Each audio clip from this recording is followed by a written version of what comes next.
kurikulum pasca kematian. Pasca kematian. Sampai ke ujung. Ujung yang tidak ada sekatnya lagi disebut akhirat namanya. Jelas ya? Ujung yang tidak ada sekatnya disebut apa? Akhirat. Wabil akhiratihum yakinun. Pelan-pelan. Tadi kan kita yakin setelah wafat itu ada kehidupan kan? Ini harus terpatri nih. Sebab kalau orang tidak meyakini ini, maka dia merasa hidupnya untuk dunia saja. Ini yang menjadikan seseorang itu memanfaatkan semua kegiatan dunia seperti apa yang dia inginkan. Makanya kalau ditanya, kenapa kok harus mabuk-mabuk begitu? Kapan lagi, kan hidup cuma sekali. Gitu? Setelah ini kan gak ada hidup lagi. Nah itu sebetulnya kata-kata itu sudah terlambat. 15 abad lalu orang jahiliyah sudah punya kata-kata itu. Wa ma yuhlikuna illad dahr. Kita itu hidup cuma sekali. Kalau udah meninggal, udah mati, nggak ada lagi kehidupan. Mumpung masih hidup, nikmati bos katanya. Itu udah ada dulu. Kalau ada yang begitu, jahiliyah tuh. Ya, terlambat dia. Ya, barangkali nasabnya Abu Jahal tuh dari atas tuh. Itu ada di Quran, bahasanya ada. Makanya ngaji. Ya, kalau ngaji kita bisa bedakan mana yang terlambat, mana yang faktual, gitu kan? Mana yang benar, mana yang kurang tepat. Halo, jelas? Ya. Nah, ini gambarannya nih. Nah, kalau kita yakin, maka kita punya persiapan. Kalau nggak yakin, nggak punya persiapan. Nah, karena kita sadar ada kehidupan setelah kematian, dan dimensinya sama atau tidak? Beda. Alamnya sama nggak? Nih, saya mau tunjukkan logika berpikir yang sederhana. Di alam yang sama saja, kalau pindah tempat, pasti butuh bekal kan?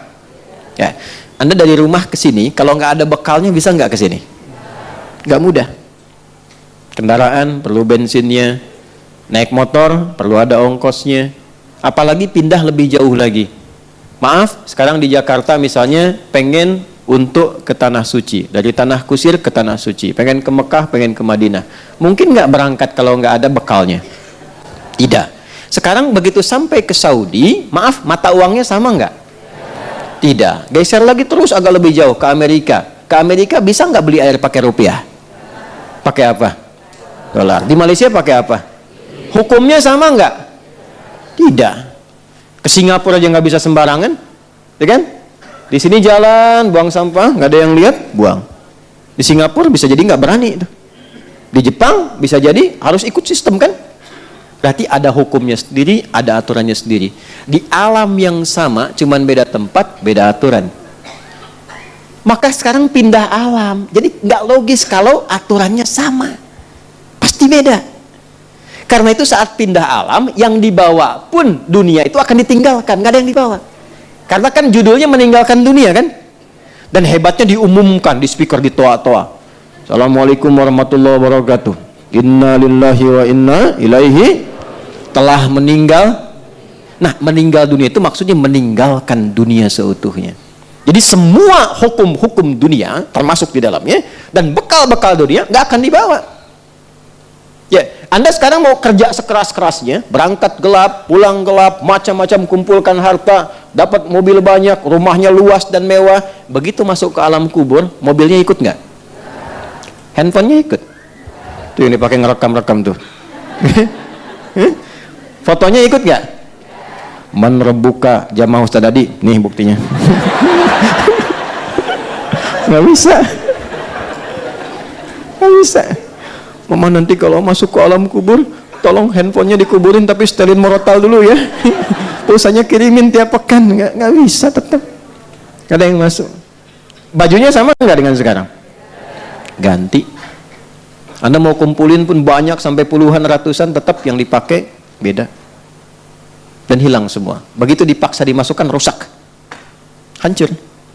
Karena bukan tempatnya. Bukan fasilitasnya. Bukan hukumnya. Pindah tempat. Maka pindah hukum.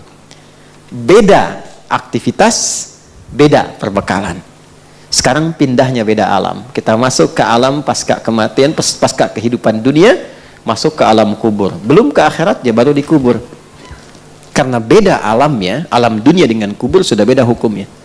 Silahkan cek di buku, di kitab mana ada keterangan tentang kubur. Di stamp lengkap. Afala ya'lamu idza bu'thira ma fil kubur. Tahu nggak ketika nanti dikubur sampai bangkit itu bagaimana kehidupannya? Maka turun ketentuan-ketentuan supaya disiapkan sebelum masuk. Jadi sebelum masuk kita sudah punya bekal.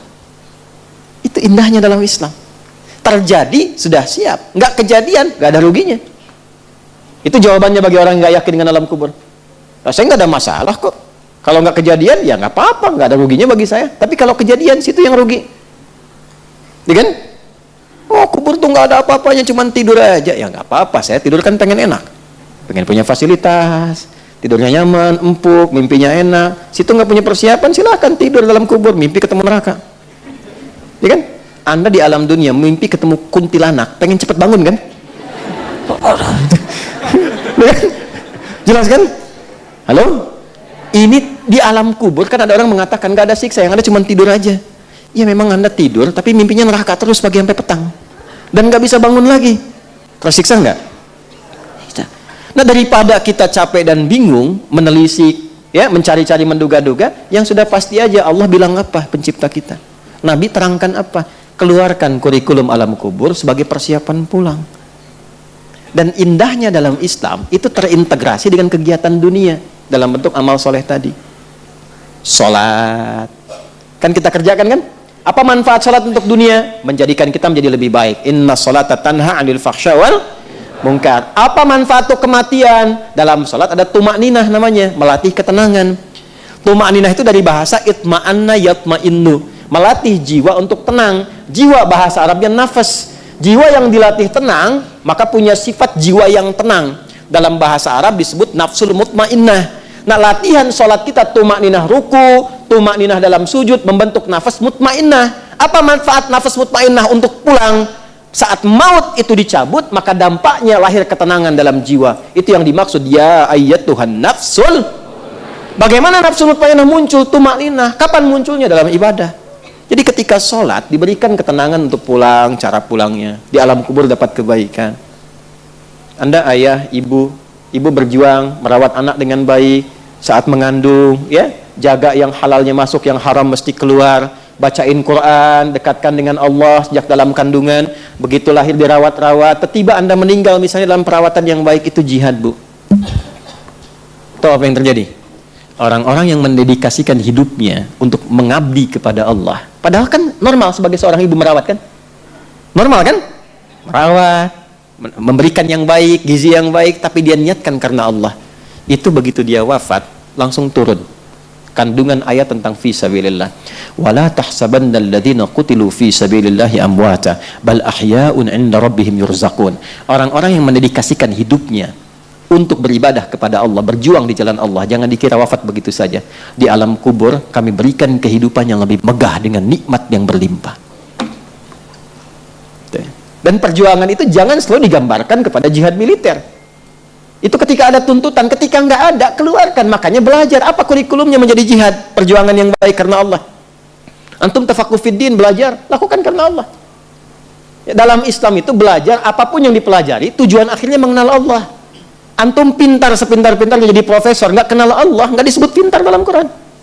Justru Allah turunkan itu untuk diriset. Nanti poin nomor 3, kita kan baru 1, ya kan? Baru 1 kan? Nanti poin nomor 3 itu Allah tampilkan wal jibala autada, itu kan? Ada gunung-gunung, ada awan-awan.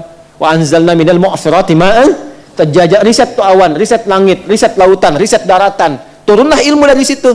Meriset langit, astronomi nanti. Ya, di daratan ada geologi, geofisika, geofisis dan sebagainya. Di lautan ada ilmunya lagi. Tapi puncak dari semua itu untuk kenal Allah, karena dibuat itu supaya Anda tahu ada pencipta. Bukan cuma gali tambang, nemuin emas, nemuin nikel, nemuin tembaga. Yang ketika meninggal nggak dibawa semuanya. Nggak dibawa. Ada yang kain kafan yang terbuat dari emas, dari tembaga. Nggak ada. Jadi puncak tertingginya kenal Allah. Ngapain pintar-pintar nggak kenal Allah? Nggak dibawa pulang gitu. Jadi Anda diminta pintar, sukses, bahagia, ya, kemudian juga mulia, hartanya bisa dipakai untuk menikmati dunia, saat yang bersamaan niatkan untuk ibadah, punya poin akhirat. Di dunia dapat, akhirat dapat, itu konsepnya. Dan tidak meninggalkan dunia, karena ayatnya berbunyi Rabbana atina fid dunya wa fil akhirati wa qina. Itu ada keseimbangan. Karena kita yakin kehidupan akhirat, maka turunkan kurikulumnya. Maka di sini ada kurikulum Quran. Pendahuluannya Quran surah kedua ayat 153 sampai 157. Kemudian Quran surah ketiga Ali Imran ayat 169 sampai dengan ayat 172 misalnya. Terakhir puncaknya, ini saya tutup di sini. Kalau ini kita ingin turunkan dengan cepat sampai ke akhiratnya, maka ada kurikulum. Ini langsung kalimatnya dari Allah untuk orang beriman dan bertakwa saja. Kalau Anda termasuk di dalamnya, berarti ayatnya untuk kita. Quran surah 59 ayat 18.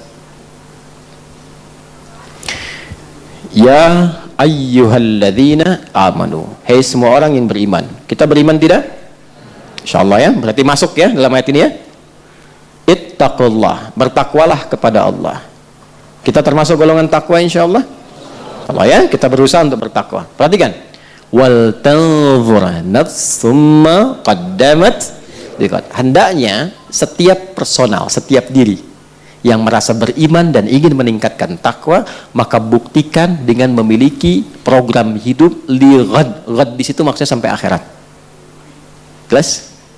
Bikin kurikulum sampai akhirat. Nah, cara cepatnya turunkan kurikulum akhiratnya ke bumi, lalu tunggangi itu sampai wafat. Gampangnya begitu. Nah, akhirat itu tadi saya katakan, ini secara singkat nih saya mau tutup. Akhirat itu kan ujung sesuatu yang nggak ada lagi setelah itu. Ini papan tulis nih ujungnya nih. Misalnya nggak ada lagi setelah ini, maka ini akhirat namanya. Akhir dari sesuatu yang sudah pada ujungnya. Kehidupan kita akan berada di satu tempat yang itu ujung dari sesuatu. Setelah itu nggak ada kehidupan lagi. Dunia pindah ke alam kubur, waiting room ya, makanya disebut barzakh, pemisah, waiting room. Setelah itu kemana? Nah, cuman dua akhirnya, imma surga, jannah, atau neraka, nar. Yang di sini sementara araf. Orang cerdas, orang sehat pengen kemana? Enggak. Jadi kalau ada orang yang mudah menganggap neraka, ringan mengatakannya, bahkan mengatakan ya nggak apa-apalah di neraka juga, ini ketemu ini juga. Ini menunjukkan bahwa ada sesuatu yang tidak sehat dalam jiwanya. Dan orang yang nggak sehat jiwanya lebih berbahaya dibandingkan orang yang nggak sehat fisiknya. Gitu ya, hati-hati ya.